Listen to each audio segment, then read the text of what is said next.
guys! I am Nori May Labog Montrubio from BSIT2ABPO. I'm here to report the history of the Internet. What is the Internet? The Internet is a global information network that connects millions of computers. It is growing exponentially and provides a unique information resource that is global, diverse, and current. Ito ay isang sistema na ginagamit ng buong mundo upang magpakonekta ang mga computer o grupo ng mga computer na dumadaan sa iba't ibang klase ng telecommunication, katulad ng linya ng cable, ng telepono, satellites at ibang communication, na hindi gumagamit ng cable o tinatawag nating wireless, na kung saan ang mga iba't ibang impormasyon ay mapaparating at mababasa ng publiko. What do we use the internet for? First is browsing information, social media, and creating awareness for entertainment, music, video, and movies, and iba pa. Communicating with people all over the world. Ito yung parang sa messenger. Makakapag-communicate kayo through messenger. Sharing information, e-commerce, and banking. Internet in the 1950s. The Internet has no single inventor, instead it has evolved over time. The Internet got its start in the United States that more than 50 years ago as a government weapon in the Cold War. So, hindi pa ako nung pinapanganak, may Internet na pala. The US realized it needed communication system that could not be affected by a swift nuclear attack. At this time, computers were large, expensive machines, exclusive use by military, scientists, and university staff. Scientists and researchers use it to communicate and share data with one another through what was known as DARPANET, or Defense Advanced Research Project Agency Network. This was in response to the Soviet Union bombings and a need to create a communication network which was free from interference and description. Internet in the 1960s. In 1962, a scientist from MIT and DARPA named JCR Licklider proposed a galactic network. Network would enable government leaders to communicate even if the Soviet destroyed the telephone system.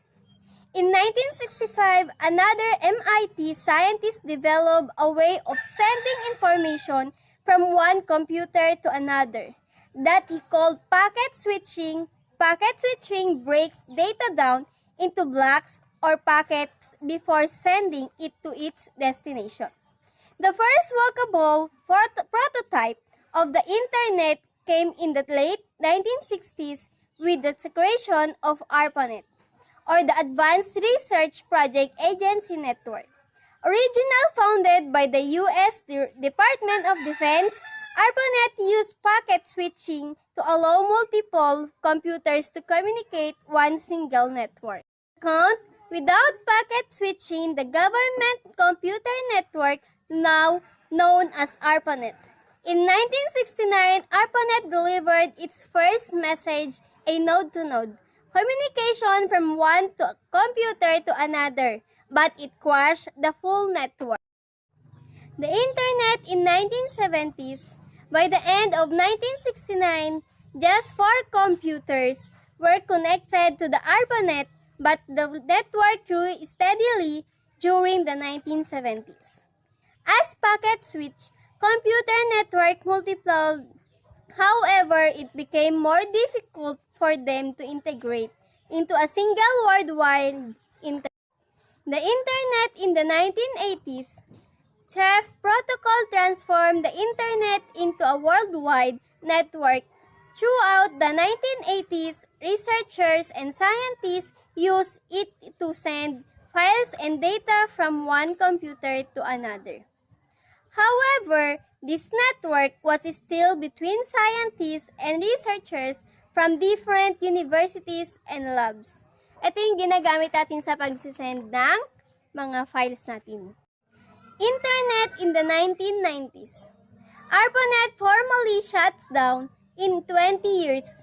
The net has grown from 4 to over 300,000 hosts Countries connecting in 1990 include Argentina, Australia, Belgium, Brazil, Chile, Greece, India, Ireland, South Korea, Spain, and Switzerland.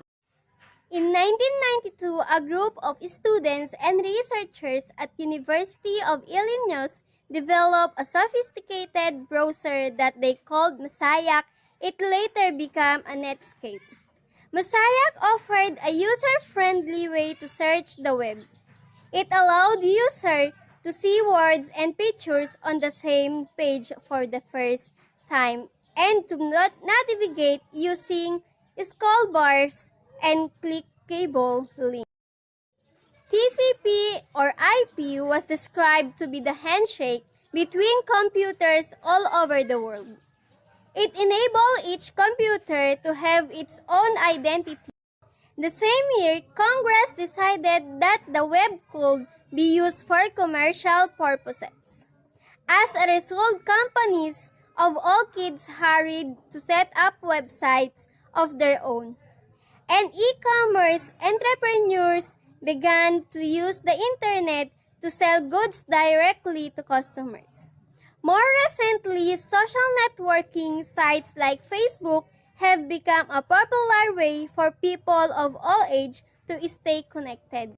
By the end of the 1970s, a computer scientist named Vinton Cerf had begun to solve this problem by developing a way for all the computers on all of the world's mini networks to communicate with one another. He called this invention Transmission Control Protocol or TCP. Later, he added an additional protocol known as Internal Protocol. The acronym we use to refer of this today is the TCP or IP. Thank you guys for watching. See you next vlog. Keep safe. God bless.